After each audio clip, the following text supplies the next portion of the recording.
네. 이제 좀 주총 관련해서 질의응답 시간을 좀 갖고요. 그다음에 여러분들이 인제 그동안 어떻게 진행했는데 이거는 괜찮았던 거냐 뭐 이런 것들 뭐 경험이나 이런 것도 말씀해 주시면 저희가 그런 부분에 들에 대해서 좀 정리해서 또 의견도 드리고 하겠습니다. 약 55분 정도 진행했던 것 같은데 50분 정도. 사실 그렇게 복잡한 건 아니에요. 그러니까 저희가 보내 드리는 문서 세트 잘 갖고 계셔서 진행하시면 되고요. 사실 극단적으로 보면은 총회 소집에 대해서 주주 전원의 동의를 받으면 소집 절차도 생략도 가능하고요. 10억 원 미만인 경우에. 그러면서 그냥 주총 의사록 하나 잘 만들어 놓으면은 특별한 문제는 발생하지 않을 것 같습니다. 근데 인제 그래도 좀 더 철저하게 잘 준비해 놓으시는 게 향후 절차를 위해서 굉장히 중요하지 않을까 생각이 들어요. 자, 뭐 질문 있으시면요. 지금부터 질문 받고 같이 의견 나누도록 하겠습니다. 예. 저희 1인 법인이고요. 안건인 주소지 변경, 예, 정관에 반영하는 필수 사항인지, 그리고 또 하나는 등기를 꼭 해야 하는 사항인지, 그리고 또 하나는 이게 변경일로부터 며칠 이내로 해야 하는 건지, 아니면 정기총회, 네, 그때 해도 되는 건지 네. 궁금합니다. 이 부분은 장정하 변호사님 좀 네, 네, 간략하게. 네. 제가 말씀드리겠습니다. 주소지가 회사 본점 주소지를 말씀하시는 거라고 이해가 되는데요.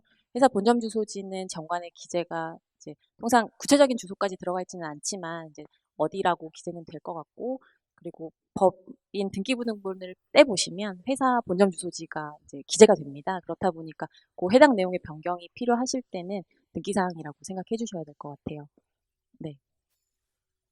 어, 주식 배분이라고 하시면 그러니까 1인 주주분이 1명이 갖고 계신 구주를 양도하시는 그죠. 걸로. 8대2로 이렇게. 아, 네네. 그 사항은 이제 신주를 발행하시는 경우가 아니라면 네. 등기사항은 아니실 것 같아요. 아, 그럼 신주 발행만 등기사항인가요?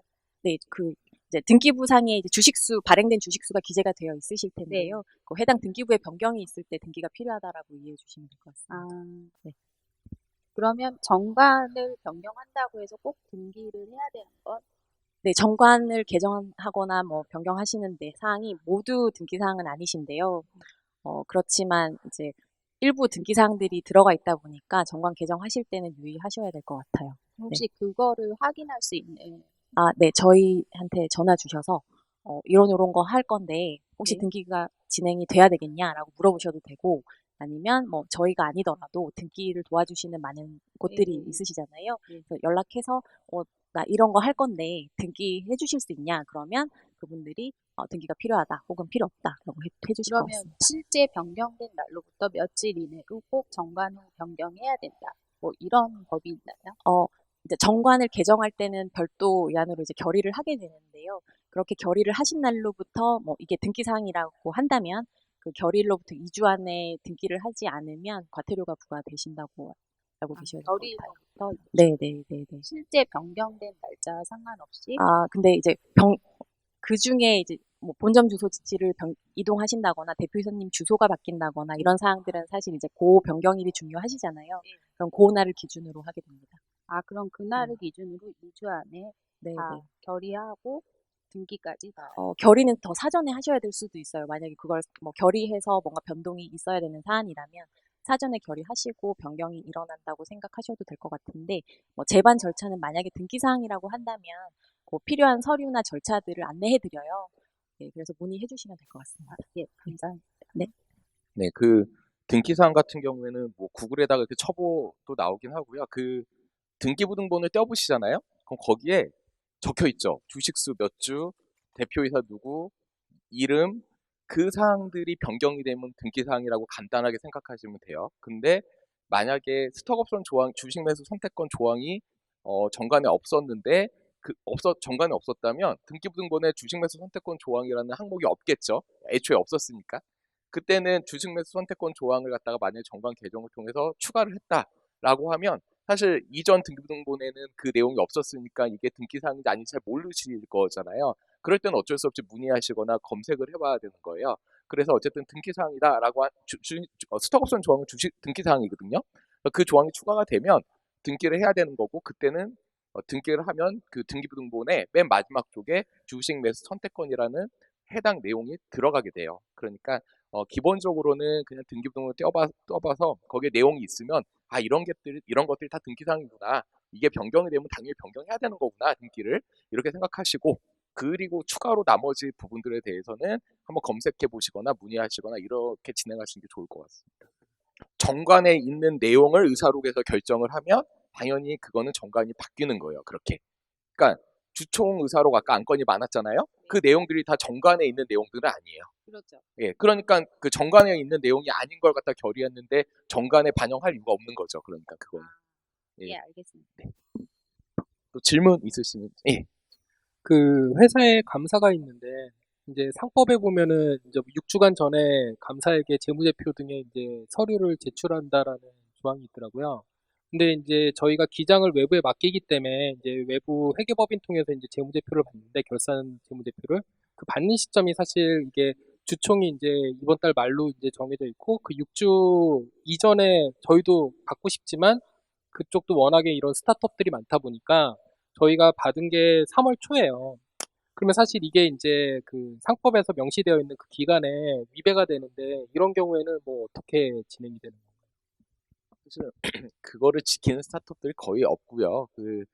그거에 대해서 재무제표에 대해서 주총 의사록에서 결의를 하면 특별히 문제가 없다라고 보고 실제로도 법적으로는 문제가 없거든요. 그래서 물론 그 6주 이전에 뭐 먼저 제출을 하거나 하면 좋겠지만 실무적으로는 사실 어려운 건 사실이고 근데 그걸 갖다가 6주 그 기간 전에 제출하지 않았다고 해서 실질적으로 위법성의 문제라던가 재무제표 자체에 문제가 있다고 판단되는 실무는 보기가 어렵습니다. 그래서 그 부분은 불가피하게 그냥 재무제표 나오면 그냥 주총에서 결의하고 넘어가시면 되는 문제로 보이고요.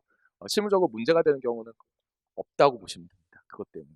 예. 그러면 회사 입장에서 이제 재무제표를 받고 그거에 대한 영업 보고서를 작성한 후에 이제 감사한테 이제 보내서 감사 보고서 나오고 이 순차적으로 그냥 쭉 그거는 쭉 가면은 맞고요. 되는 예, 건가요? 그다음 정기 주총에서 그 회계장부에 대해서 의결을 하고 네네. 이렇게 진행하시면 될 것 같아요.